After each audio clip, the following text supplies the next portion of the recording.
of all time. Astronomers are combing the heavens for a new world. Not just any planet, but a world like our own, teeming with life. Radical technologies are about to change the game. If they succeed, planet hunters will bag the ultimate prize. A discovery so profound, it will transform human destiny.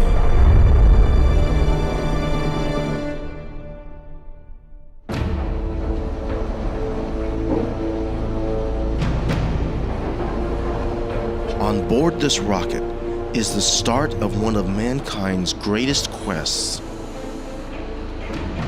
It is the first attempt to answer once and for all the question, is there anyone else out there? The plan is to search the galaxy for rocky worlds that can support life. The ultimate goal is to find a planet like our own Earth. 2006. France is the first nation to reach for that goal with a mission called Kourou. Kourou is pioneering. It's the first space telescope to spend significant amounts of time planet hunting. The French plan to launch Kourou from Russia's Baikonur Cosmodrome in Kazakhstan. Rockets have flown from here for over 50 years. Back in Paris, Kourou team member Francois Fressan is worried.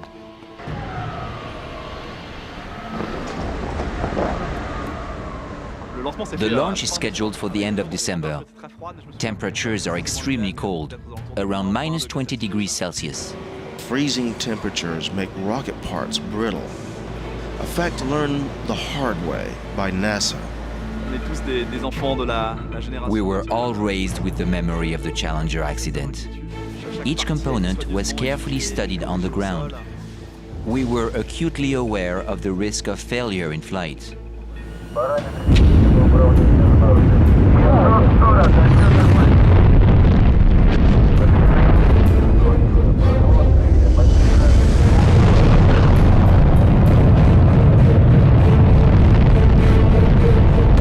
The rocket releases Kourou 513 miles above the Earth.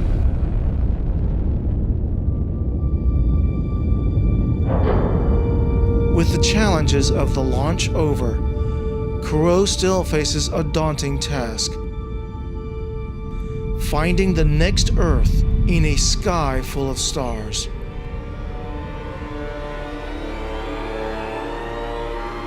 Over a decade earlier, a different spacecraft revealed why. In 1990, Voyager 1 created a portrait of our entire solar system. The star dominating this photo is the Sun. Roughly 1 million times bigger and some 10 billion times brighter than our planet. We are lost in its glare. Adjust for the brightness of the Sun, and this tiny blue smudge appears. Earth, as seen from the edge of our solar system, 4 billion miles away.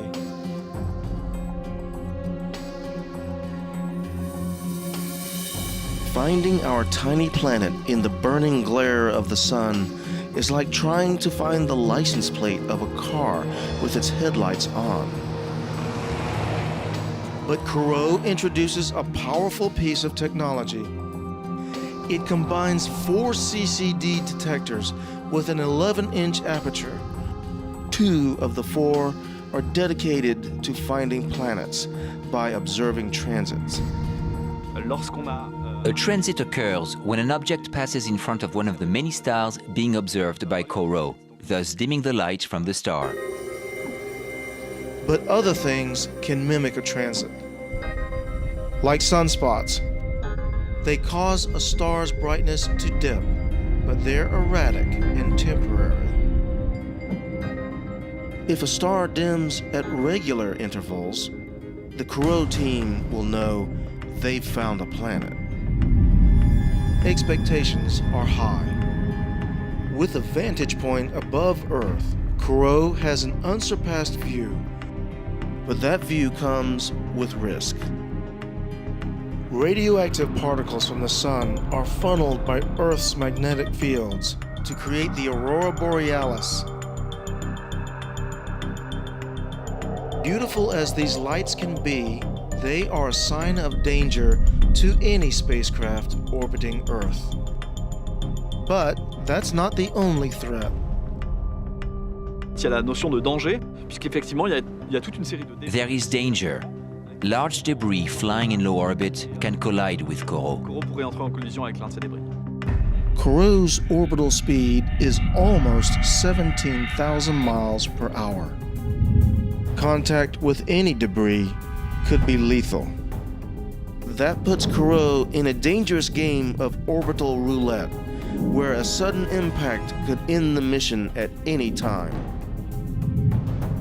For now, Corot dodges the bullets, and France has the skies all to itself. But the race to be first to find the next Earth is about to heat up. 2009. At the Kennedy Space Center in Florida, a Delta II rocket rolls out to pad 17B. Like a space-age pit crew, teams of engineers adjust and readjust every working part. To launch its payload, the rocket will burn through 10,000 gallons of fuel in the first 4 minutes and will race from 0 to Mach 1 in 35 seconds. On board is the culmination of a scientific revolution some 20 years in the making. The Kepler Space Telescope, the latest achievement of American spaceflight designed for one purpose: finding the next Earth.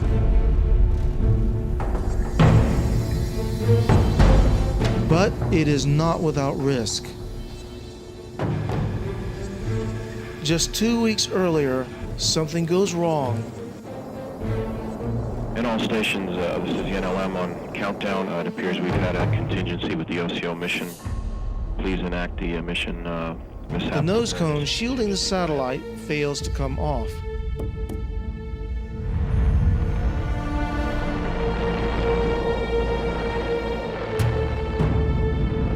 The mission is a total loss.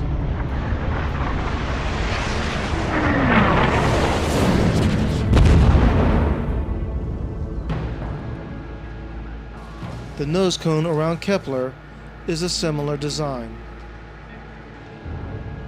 A pre-flight inspection checks out okay, but nerves are raw. We're putting this instrument that we've spent a large portion of our careers thinking about designing, planning, building, fine-tuning, engineering, all of that. And now you're taking that spacecraft and you're putting it on a tower of explosives and sending it out into space. 22 seconds. Storage tanks in. Open. Open. Rapid load close. 9, 10 feet. 7, 13 seconds. 5, 17B, launch and everything complete. And liftoff!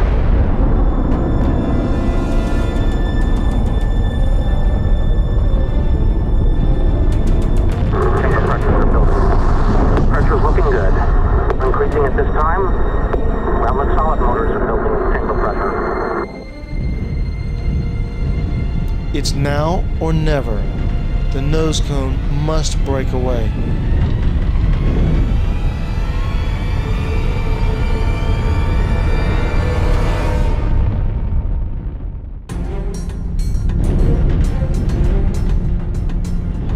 Nose cone jettisoned, coming up on the mark at T plus 4 minutes and 41 seconds.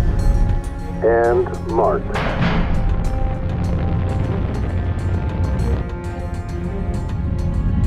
For the Kepler team and the mission to be first to find the next Earth, It's showtime for their new space telescope.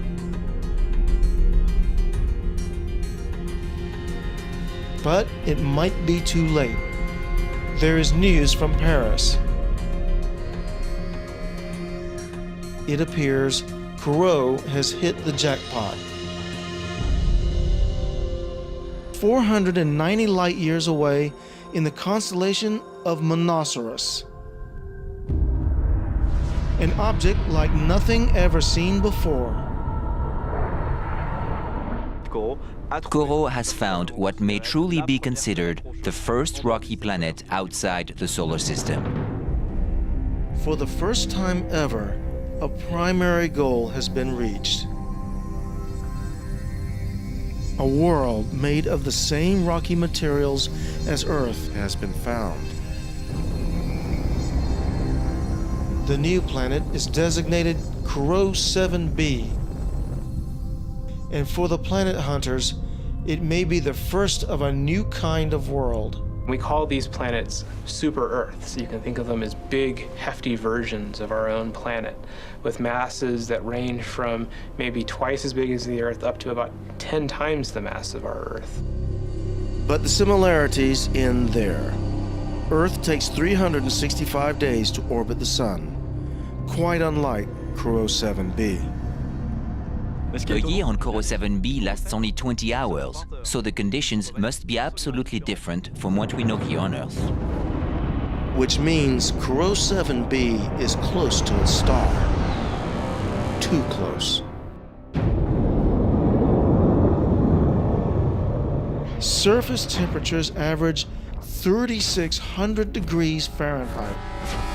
Volcanoes rule this tortured landscape. Their plumes cross the sky, raining pumice and hot lava. Giant chasms rip through the ground. Corot 7b is the first rocky planet ever discovered around another star, but it is a supersized monster, a vision of hell, and not the next Earth. Could there be another way to search the galaxy? Astronomers like John Johnson think so. His quest begins in an unexpected place, inside a rainbow. This is the spectrum of a star, just like our sun. And what we're seeing is the light from that star split up into its constituent colors. But the rainbow is not perfect. Stretch it wide enough, and gaps appear in the colors. Johnson hunts for planets by tracking the subtle shifting of these gaps. The locations of these lines does subtly change over time if the star is moving, and that's because the light from the star will be Doppler shifted as it moves towards us and then away from us. We live with Doppler shifts every day here on Earth. When an ambulance goes by, it first sounds very high-pitched, wee, wee, wee, and as it passes, goes away, it's woo, woo, woo, as it goes away. And so we're seeing the same thing from the light emitted from the star. It gets compressed and higher-pitched, and then stretched and lower-pitched as it's being moved towards and away from us. But what could cause a giant star to move? And what would cause a star to do that is an orbiting planet. The planet tugs on the star, and the planet will actually cause the star to accelerate periodically. But the tiny gaps in the spectrum can also reveal the chemical makeup of a star, and they can do the same for a planet. This group of black lines comes from our own atmosphere. It is the chemical signature of Earth itself, a planet filled with life. Johnson dreams that one day he will be the first to find this sequence around another star. That little regular sequence of black lines on a spectrum, that's Nobel Prize material right there.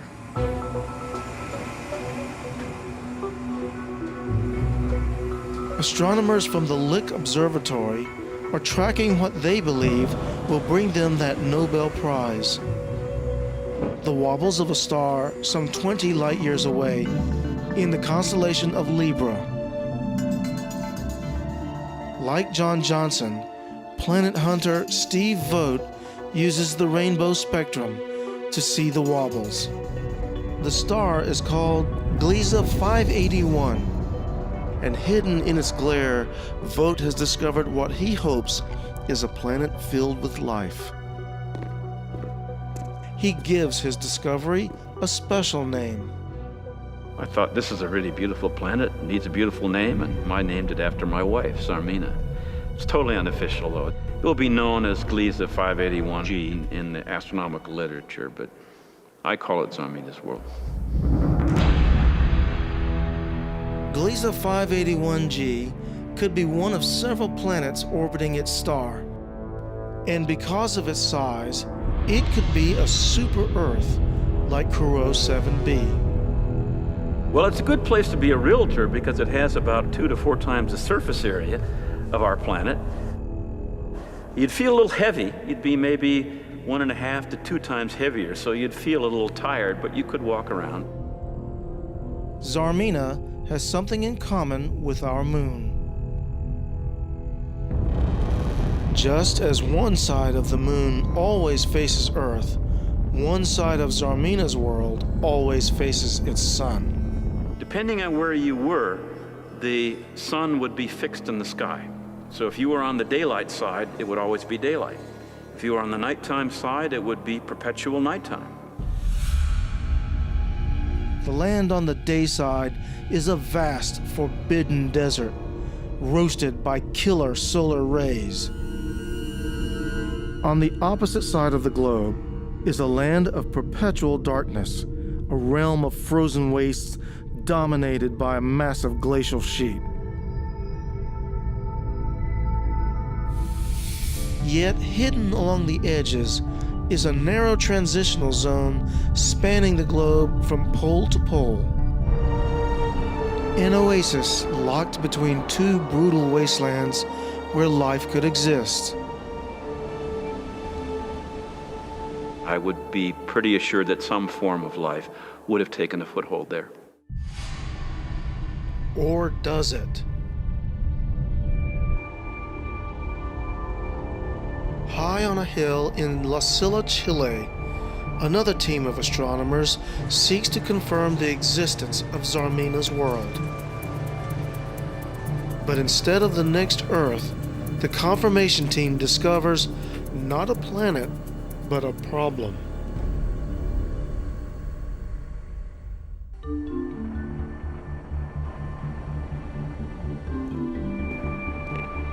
The same team of Swiss astronomers who were able to confirm 4 other planets orbiting the star Gliese 581 is baffled. No matter how hard they try, they cannot find Zarmina's world. The team is left with only one conclusion. Zarmina's world does not exist. Perhaps this elusive planet, with its promise of life, may reveal itself again sometime in the future. Meanwhile, trailing in Earth's wake by millions of miles, the Kepler Space Telescope is still in the race as it searches the cosmos from deep space. Kepler's array of 42 CCDs is aimed at a single patch of sky containing 4 million stars, and it has only one purpose: finding the next Earth. But there's a glitch. When we launched the spacecraft, I think we all knew in the back of our minds that there was some risk associated with this.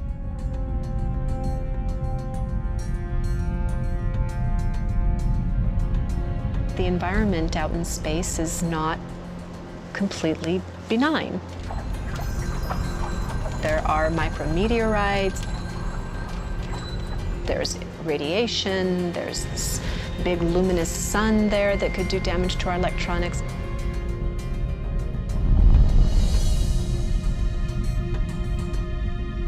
And here, just a few weeks after launch, we have a safe mode.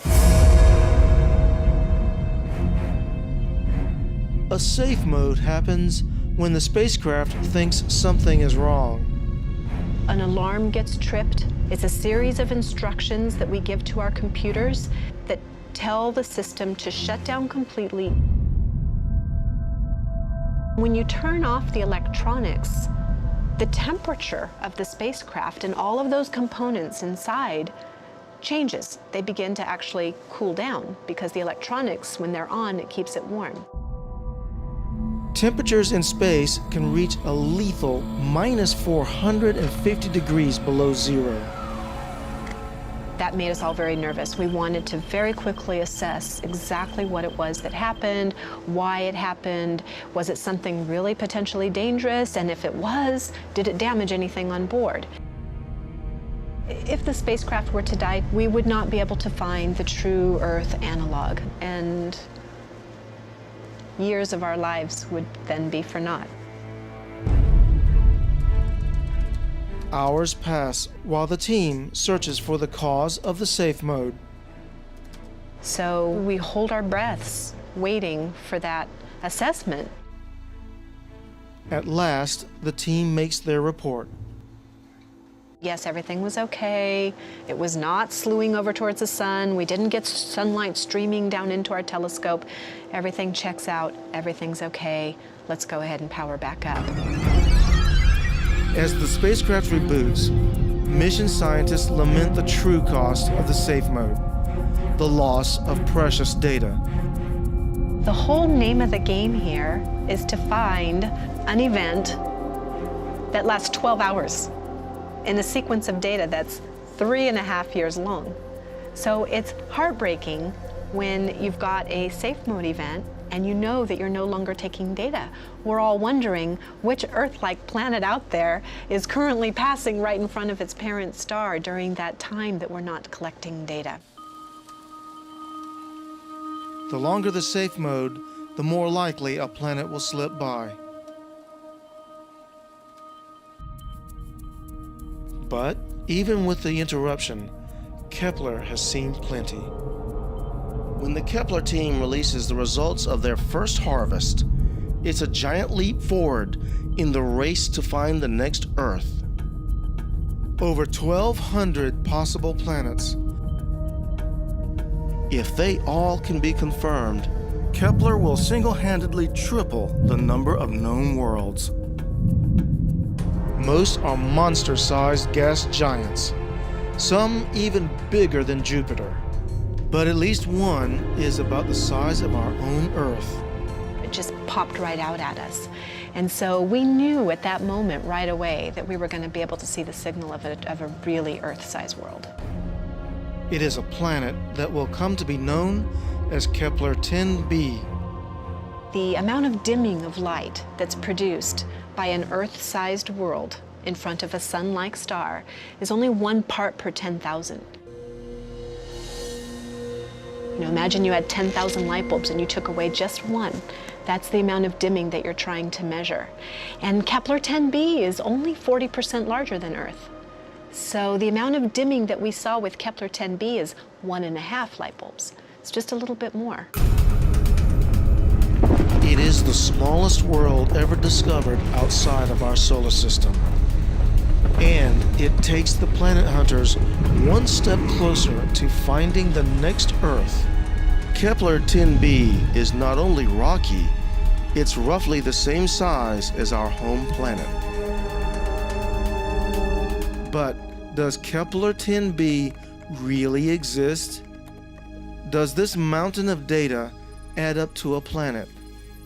Or could it be another mirage like Zarmina's world? Natalie must confirm the finding. She relies on one of the most powerful telescopes ever built.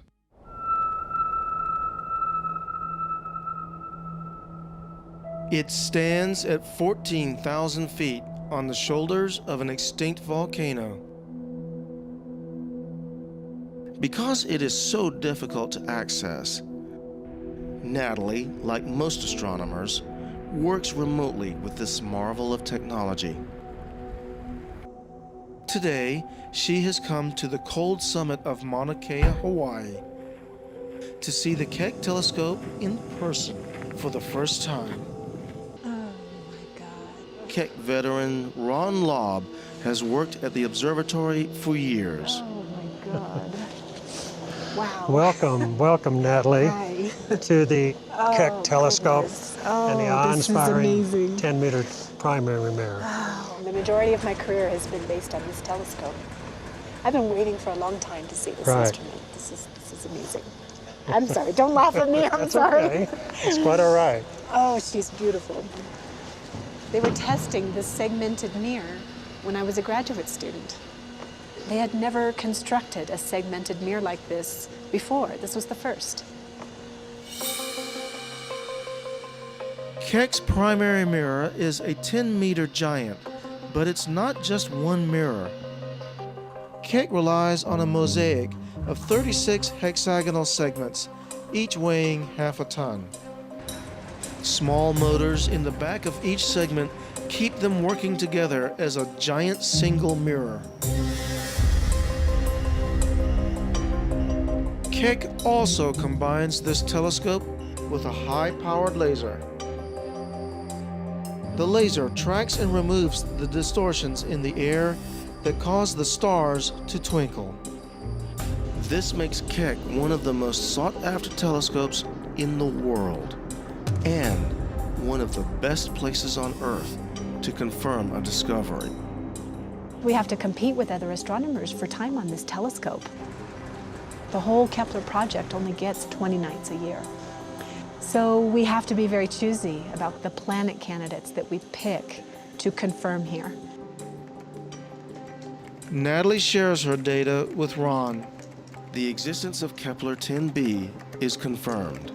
Every single dot is marking a transit. There's just a forest of transits here in this data. So these are Kepler 10b. They're so close together because the orbital period is so short. This means Kepler 10b is extremely close to its sun and hotter than Natalie ever imagined. We look at these charts and graphs and we tend to forget about the reality of that planet. Could life as we know it exist on Kepler 10b? Natalie Batalla decides to find out. She joins planetarium director Sean Loch to find a place on Earth that resembles this burning planet.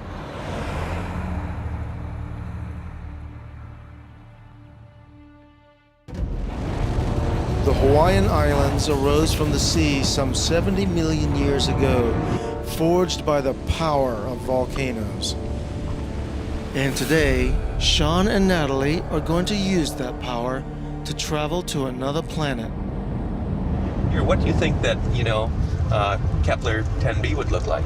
I'm imagining that you have this desolation of these lava flows in the lava field. Magnificent desolation, you might say, because it is a place that you're seeing the Earth in formation. You're witnessing the movement of lava that's coming up from the hot spot beneath the sea, and so Hawaii itself is growing. Natalie and Sean are at the Kilauea lava fields on the Big Island of Hawaii. You can start to see, of course, this really black Look how area. dark it is. This flow is Oh, only wow. a few years old, which is pretty amazing.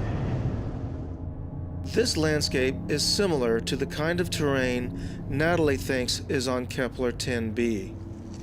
I can see these sparkly flecks in the air here from the sunlight reflecting off of it. I bet that's pretty dangerous to breathe in, huh? It looks like a rope or like licorice, it's twisted. I'm scared to know what's underneath here. Jeez.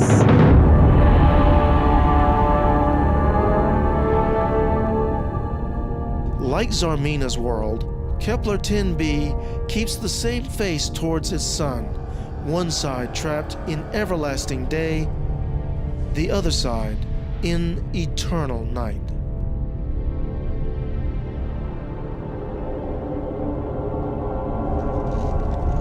This lava field is what the night side might look like. Look at this landscape, isn't it eerie? It's pretty amazing. Could you imagine living in perpetual darkness like this? Completely otherworldly. It's not like Earth at all. I can feel the heat from the ground.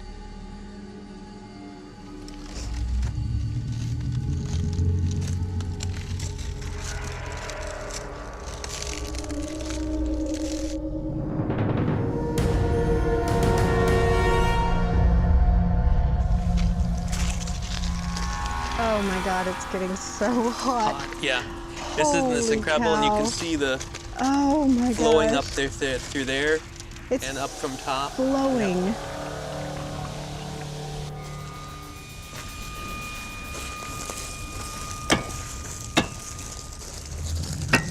Wow. Whoa. That is intense. That is really intense.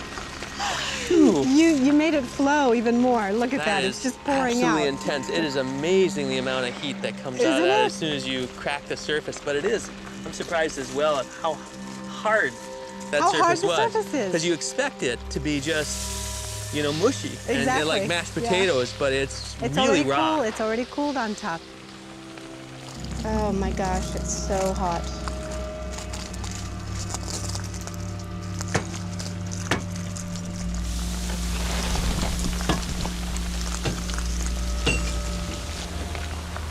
Here's our sample of Kepler-10b.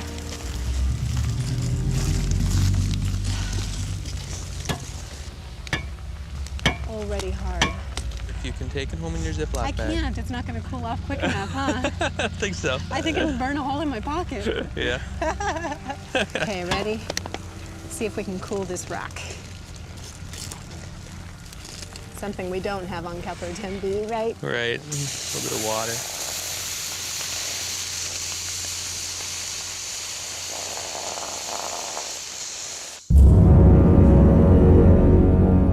The heat on the night side is extreme. It's clearly too hot for life as we know it to exist. But nothing on Earth compares to what's on the day side.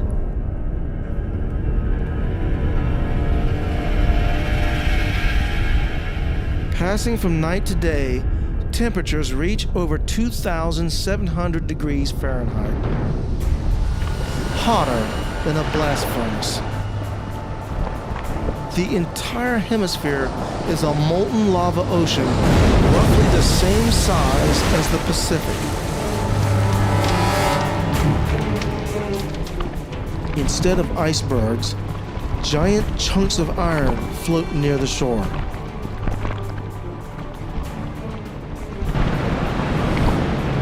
Streams of lava tumble over numerous lava falls. Kepler-10b may be a rocky planet nearly the same size as Earth, but it is a world hostile to life.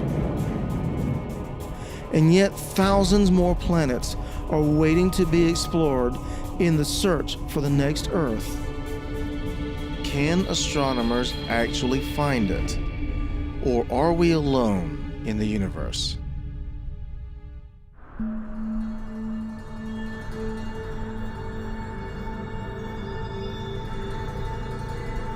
Mars. A world that has tantalized humanity with visions of alien civilizations. But this is not Mars. It's Death Valley.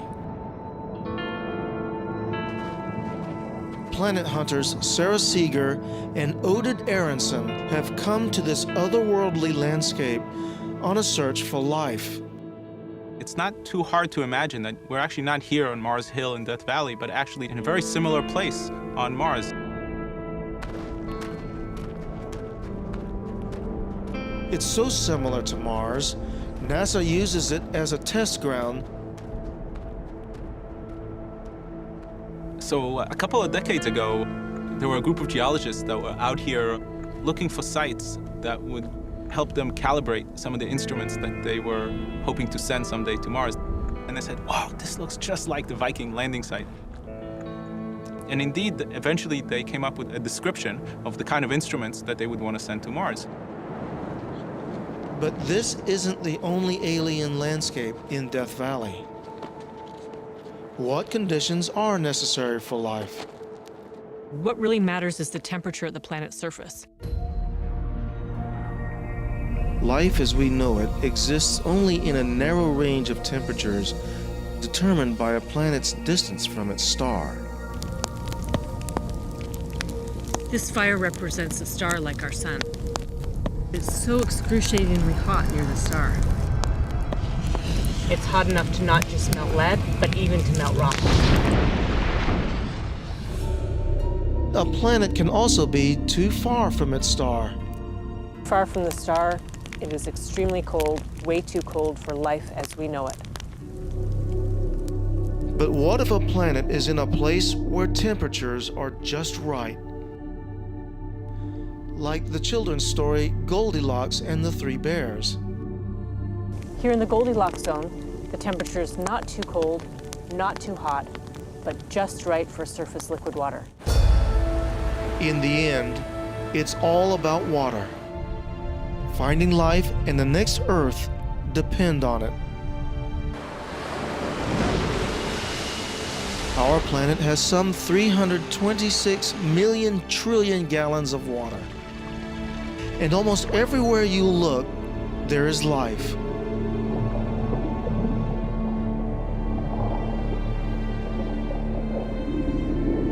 But here in Death Valley, life can be difficult to find. And in a place as hot and dry as this, it comes as no surprise. The hottest temperatures ever in North America were recorded here at 134 Fahrenheit. This is one of the most inhospitable places on Earth. It is so hot here, even in winter, that it's almost unbearable. What's weird is that it looks like winter back home. It looks like there's snow on the ground. This is actually an immense plain with water that used to be here that is now evaporated. And what's really weird is it's not snow, it's salt. Is there any water here in Death Valley, one of the most arid places on Earth?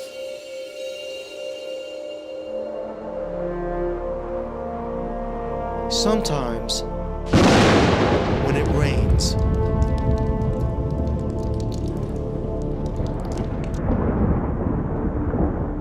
The rain falls hard here.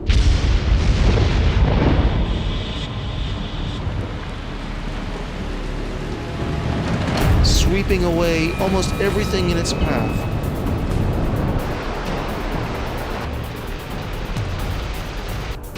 And all that water disappears in a flash. Was this place filled with a lot of water at some point? It wasn't a lot of water, but every so often you get a rain storm that floods the plains around here, and then the flood waters stream through these valleys, and then they form these muds that you see here that flake pretty easily. It's quite a lot, actually. How long do you think the water stays here for? Oh, probably a few days. Hardly enough time for life to flourish. Can anything survive year-round in an extreme environment like this?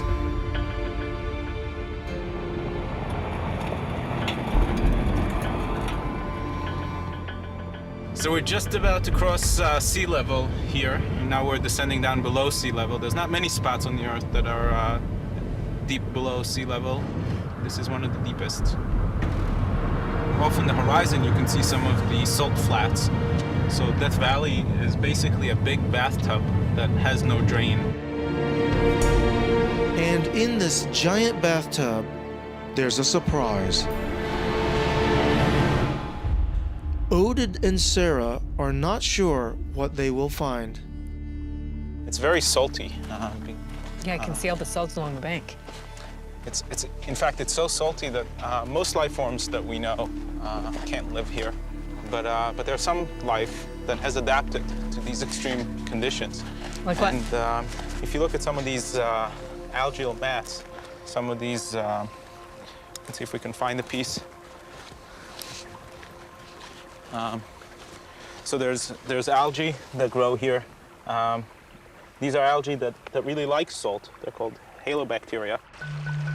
The water in this creek does not come from rain. Instead, it seeps from deep beneath the ground, like it does on Mars, or as it could on other rocky planets.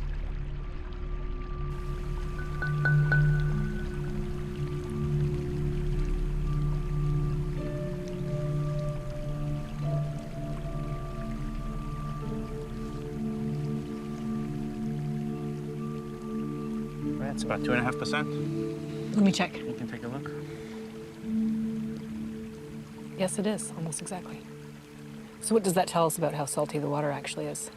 So ocean water can be up to a couple of percent in its salt content. At about 20%, salt just precipitates out and crystallizes. So this is well below saturation. One tiny fish has not only adapted to a hellish environment, it's managed to outwit extinction. The Death Valley pupfish is the last surviving species from an ancient lake bed that dried up here during the Ice Age, leaving behind this harsh desert in its wake. If life can survive here, Sarah believes it can take hold anywhere. All it takes is liquid water, no matter how little. Everywhere you look, there's life. In salty environments and dry environments and acidic environments, life is in almost every single square kilometer of Earth, wherever there is water. One thing is for sure, that with exoplanets, anything is possible under the laws of physics and chemistry. So if there's salt here in this river, if there's salt here in this creek and life is here, you can bet that there's an exoplanet somewhere where all the watersheds are this salty and where there is abundant life. But proving water exists on a planet trillions of miles away is a daunting challenge, far beyond the ability of Keck, Corot, and even Kepler. New tools, a new telescope, and an entirely new way of seeing the cosmos are all needed in the race to be first to find the next Earth.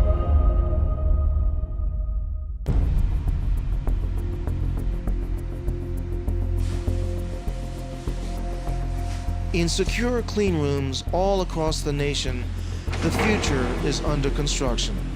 As you can tell, it's a little bit noisy in here, and that's because this room needs to be kept very, very clean. Teresa Segura is a lead scientist on the next generation in space exploration, the James Webb Space Telescope. Teams of scientists are hard at work on a marvel of engineering that will soon scour the universe for signs of life. James Webb will orbit the sun in tandem with our planet from a perch almost 1 million miles away.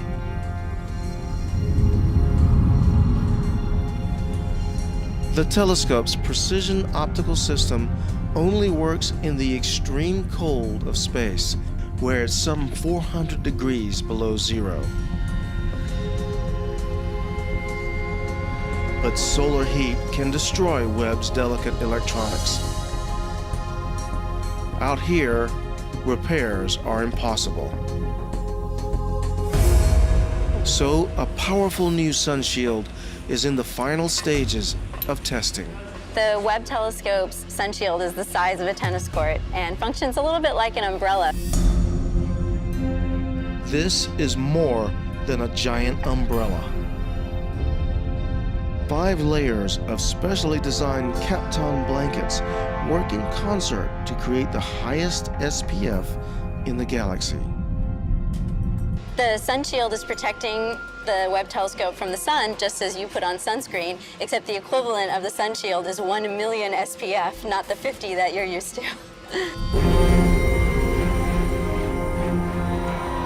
Unlike most other telescopes, Webb will search for the next Earth in an invisible part of the spectrum called the infrared.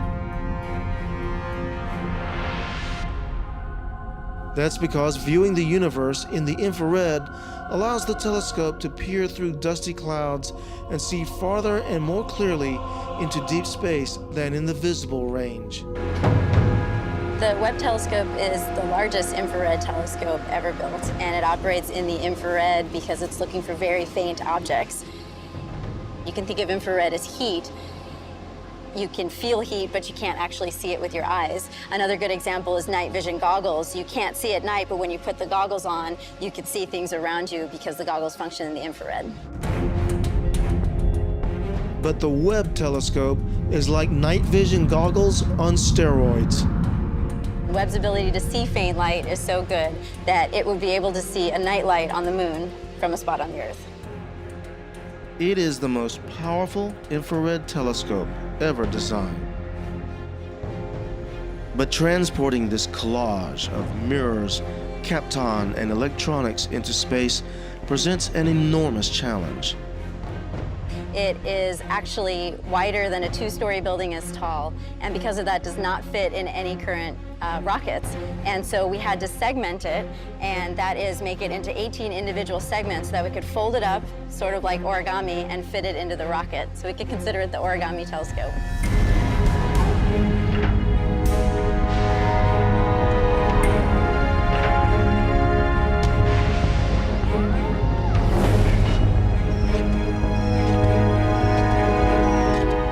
Once it is unfolded, this origami telescope will set its sights on finding water and the chemistry of life by analyzing the atmosphere of alien worlds.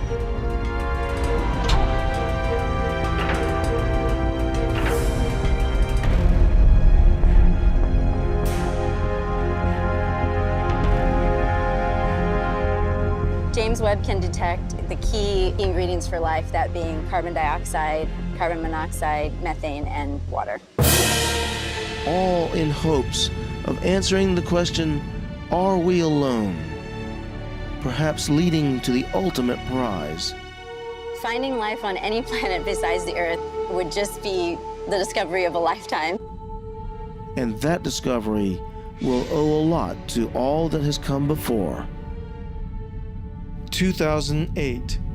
The venerable Hubble Space Telescope makes history. These are only a handful of pixels, but together they are the first direct image of a planet captured around another star. The planet is 25 light years away in the southern constellation of Pisces Australis and is called Fomalhaut b. For astronomers, the day is coming when this handful of pixels is another Earth. We're developing the technology right now to one day be able to take a picture of a planet.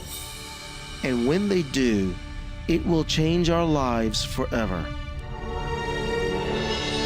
It is perhaps one of the most famous photographs in the world. The Earth as seen for the first time from space by the crew of Apollo 8. I think that the first images of Earth from the Apollo missions changed the way that people thought of Earth. And when we find pale blue dots, other Earths far away, it'll just completely change the way that we see ourselves. It's very different to actually know, to be able to look up in the sky, point to a star, and say, I know that there's living creatures right there, right there. Humanity is on the verge of the greatest revelation in history. There will come a time when we can look at an evening star and find ourselves once more, but this time in the face of another. An alien Earth with its own civilization looking right back at us.